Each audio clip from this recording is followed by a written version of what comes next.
Hello friends, welcome back to channel महापुरुषों की बातें। सत्संगत जी सबको प्यार भरी राधा स्वामी। आइए सुनते हैं कुछ प्रेरणादायक वचन। ये वचन राधा स्वामी सत्संग व्यास द्वारा प्रकाशित पुस्तक सत्संग संग्रह भाग 1 में से लिए गए हैं। इस पुस्तक के पेज नंबर 217 पर हजूर महाराज चरण सिंह जी स्वामी जी महाराज की वाणी गुरु कहे खोल कर भाई लग शब्द अनाहत जाई पर सत्संग फरमाते हैं।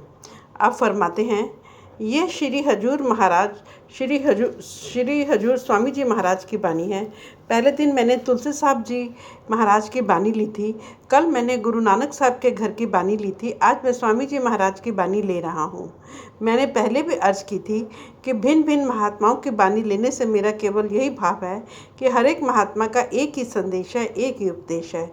मैं हमेशा अर्ज करता हूँ कि महात्मा किसी जाति, किसी धर्म, किसी देश या किसी काल में क्यों न आए हों, सभी महात्मा हमें परमात्मा की भक्ति करने का एक ही उपाय समझाते हैं, एक ही साधन समझाते हैं। संसार में कोई भी महात्मा कभी जाति या धन बनाने के लिए नहीं आते, ना ही कोई महात्मा किसी के हाथ में डंडे या तलवारें देने के लिए आते हैं। वे हमसे केवल उस परमात्मा की भक्ति कराकर हमें देह के बंधनों से मुक्त कराना चाहते हैं, उस परमात्मा से मिलाने के लिए आते हैं। परंतु आमतौर पर ऐसे मालिक के भक्तों और प्यारों के जाने के बाद हम उनकी असली शिक्षा को, असली उपदेश को बिल्कुल भूल जाते हैं। हम बाहरमुखी हो जाते हैं, ईंटों पत्थरों में फंस जाते हैं और महात्माओं की शिक्षा को छोटे छोटे दायरों में बंद करके जातियों, धर्मों और देशों का रूप देने की कोशिश करते हैं और एक दूसरे से लड़ना और भिड़ना शुरू कर देते हैं। हम ऐसा क्यों करते हैं? कोई अपने पेट के लिए करता है, कोई अपने आदर और मान बढ़ाई के लिए करता है। आप देखें, जिन महात्माओं की शिक्षा कुल आलम के लिए थी, सारे संसार के लिए थी, यदि कोई उनके उपदेश को छोटे छोटे दायरों में बंद करने की कोशिश करता है तो इससे अधिक उस मालिक के भक्तों और प्यारों के साथ और क्या अन्याय करेगा। उदार हृदय से किसी भी महात्मा की वाणी की खोज करें, यही पता चलेगा कि हर एक महात्मा का एक ही संदेश है, हर एक का एक ही उपदेश है। यह स्वामी जी महाराज समझाते हैं कि यह रचना, यह संसार, जो कुछ भी हम आँखों से देख रहे हैं, ये 84 लाख जिया जून का बहुत बड़ा जेल खाना है। इस जेल खाने में से निकलने का मालिक ने एक ही दरवाज़ा रखा है। वह कौन सा दरवाज़ा है? वह मनुष्य का चोला है। यह चोला हमें परमात्मा इसलिए देता है कि इससे लाभ उठाकर हम मालिक की भक्ति करें, नाम की कमाई करें, ताकि हमारा देह के बंधनों से, जन्म मरण के दुखों से सदा के लिए छुटकारा हो सके। यदि मनुष्य के शरीर में आने का लाभ है तो वह केवल मालिक की भक्ति, मालिक का प्यार है। बेटे बेटियां हमें हर जामे में मिलते आए हैं। खाना पीना ऐश्वर्य हम हर जामे में करते आए हैं। यदि कोई अनोखी चीज़ है जो हमें पिछले किसी जामे में प्राप्त नहीं हो सकी, केवल अभी प्राप्त कर सकते हैं, वह है मालिक की भक्ति, परमात्मा की खोज, परमात्मा का मिलाप। इसलिए महात्मा उपदेश देते हैं, आप सदा अपनी मंजिल मकसूद को, अपने असली लक्ष्य को आंखों के आगे रखें। अपना रूहानी सफ़र तय करने की कोशिश करें ताकि आपका देह में आने का वास्तविक उद्देश्य पूरा हो सके। गुरु अर्जन साहब कहते हैं कि यह इंसान का जामा मनुष्य का शरीर है, ये सीढ़ी का अंतिम डंडा है। कोशिश करेंगे तो अपने घर में पहुंच जाएंगे। यदि पाँव फिसल जाता है, सीधे नीचे आ गिरते हैं। यदि कोई मनुष्य जन्म में आकर परमात्मा की भक्ति करते हैं तो वापस जाकर परमात्मा में समा जाते हैं। यदि विषय विकारों, शराबों, कबाबों, इंद्रियों के भोगों में, धर्मों और देशों के झगड़ों में फंसे रहते हैं तो इन सब का परिणाम भुगतने के लिए हर एक को बार बार इस 84 के जेल खाने में आना पड़ता है। इसलिए महात्मा कहते हैं कि हमें इस अवसर से पूरा लाभ उठाना चाहिए, मालिक की भक्ति करनी चाहिए। परंतु हम इतना इंद्रियों के भोगों में फंस जाते हैं कि और तो और अपनी मौत को भी भूल बैठते हैं।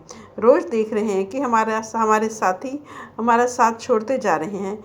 एक एक के साथ खुद शमशान भूमि में छोड़ कर आते हैं और आंखों से देखते हैं जिन शक्लों और पदार्थों के साथ वह इतना मोह और प्यार करता था, उनमें से किसी चीज़ ने भी उसका साथ नहीं दिया है। परंतु हमारे मन में ये ख्याल रह जाता है कि शायद वह उन चीज़ों को इकट्ठा करके साथ नहीं ले जा सका, पर हम ज़रूर इनको इकट्ठा करके साथ ले जाएंगे। इसलिए हर एक महात्मा हमें गफलत की नींद से बेदार करता है, चेताता है कि आप उस समय और वक्त को आंखों के आगे रख कर देखें। उस समय कौन आपकी सहायता करता है, कौन आपकी मदद करता है।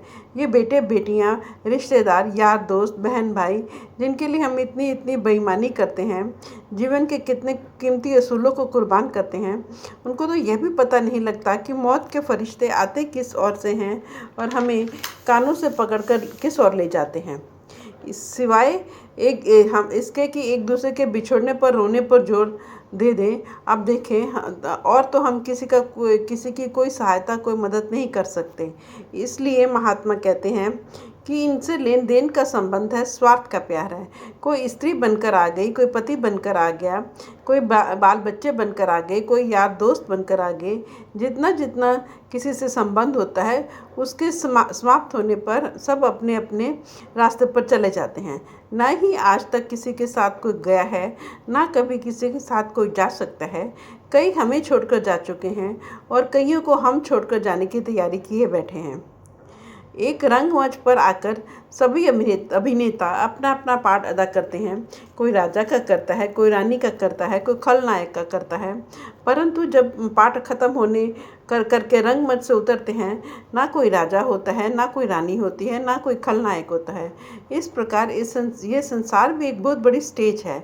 हम यहाँ अपने अपने कर्मों के अनुसार हिसाब किताब दे रहे हैं। पर यह हिसाब किताब चुकाते हुए इतना इनके मोह और प्यार में फंस जाते हैं कि रात को सपने भी इन्हीं के आते हैं और मौत के समय इनकी ही शक्लें सिनेमा के पर्दे के समान हमारी आंखों के आगे आकर खड़ी हो जाती है। जहाँ आशा तहाँ बासा, जहाँ हमारा अंतिम समय ख्याल होता है, हम संसार के जीव उसी धारा में बहना शुरू कर देते हैं। इसलिए महात्मा कहते हैं, संसार में रहो परंतु अपने ख्याल को मालिक की भक्ति में रखो, मालिक के प्यार में रखो।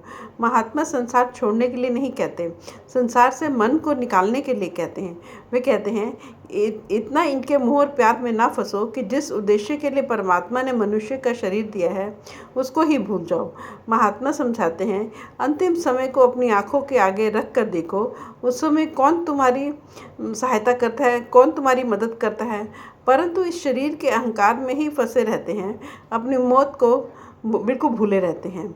आप सोच कर देखें, हम देह में बैठकर अहंकार किस बात का करते हैं, गर्व किस चीज़ का करते हैं। जवानी का अहंकार करते हैं। क्या हमें कभी किसी का बुढ़ापा नज़र नहीं आता? क्या हमें कभी उस बुढ़ापे की उम्र में नहीं जा पहुंचना है? सुंदरता और खूबसूरती का मान करते हैं। क्या कभी अस्पतालों में रोगियों की शक्लें नहीं देखी? पीलिया हो जाए, चेचक निकल आए, अपना ही चेहरा शीशे में देखने का मन नहीं करता। क्या हमें धन का अहंकार है? बड़े बड़े राजा महाराजाओं को, सेठों साहूकारों को सड़कों पर कंगालों की तरह हमने भटकते देखा है। या हमें हुकूमत का अधिकार का नशा है? बड़े बड़े नेताओं को जिनको हम मस्तक टेकते थे, उनको लोगों ने गोलियों का शिकार बना दिया। हम देह में बैठकर अहंकार किस चीज़ का करते हैं, गर्व किस चीज़ का करते हैं? स्वामी जी महाराज समझाते हैं कि आप अहंकार किस चीज़ का करते हैं, शरीर का। इसे तो मिट्टी में मिलकर मिट्टी बन जाना है। किसी का शरीर अग्नि के सुपुर्द हो जाता है, किसी का मिट्टी के सुपुर्द हो जाता है। मौत के बाद हमें धर्मराज के सामने पेश किया जाता है, जो हमारे कर्मों और इच्छाओं के अनुसार जिस जगह उचित समझेगा जन्म दे देगा। इस एक देह के बंधन से किसी का छुटकारा नहीं होता, दूसरी देह का पिंजरा पहले ही तैयार होता है। इसके बाद उसमें बाद में जाते हैं, मौत पहले ही आंखों के आगे आकर खड़ी हो जाती है और 10 नंबरियों की तरह हथकड़ी लगी ही रहती है। जिनके कचहरी से रोज वारंट ही निकलते रहे, वे अहंकार किस चीज़ का कर सकते हैं, वह गर्व किस चीज़ का कर सकते हैं। कबीर साहब कहते हैं, माटी कहे कुम्हार से तू क्या रौंदे मोहे, एक दिन ऐसा आएगा मैं रौंदूंगी तोहे। कुम्हार मिट्टी को गूंद कर बर्तन बनाता है, परंतु मिट्टी कहती है, कभी उस समय के बारे में भी थोड़ा सोच विचार करें जब मैं तुम्हें अपने अंदर गूंद लूँगी और अपने अंदर समा लूँगी।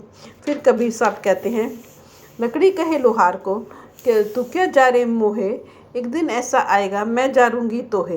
लोहार लकड़ी को जलाकर कोयले बनाता है, परंतु लकड़ी कहती है, कभी उस समय के बारे में भी सोच विचार कर जब मैं तुझे अपने साथ लेकर तेरे भी कोयले बना दूंगी। हम सोचते हैं मौत तो शायद दूसरों के लिए है, हमारे लिए तो शराबों कबाबों के स्वाद हैं, बेटे बेटियों के प्यार हैं, कौमों मजहबों के झगड़े हैं।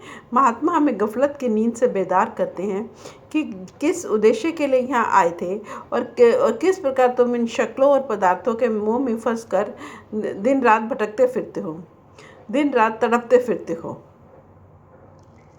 फ्रेंड्स, अपनी इस वीडियो को आज हम यहीं समाप्त करते हैं। अगली वीडियो में आगे बढ़ेंगे। Thank you.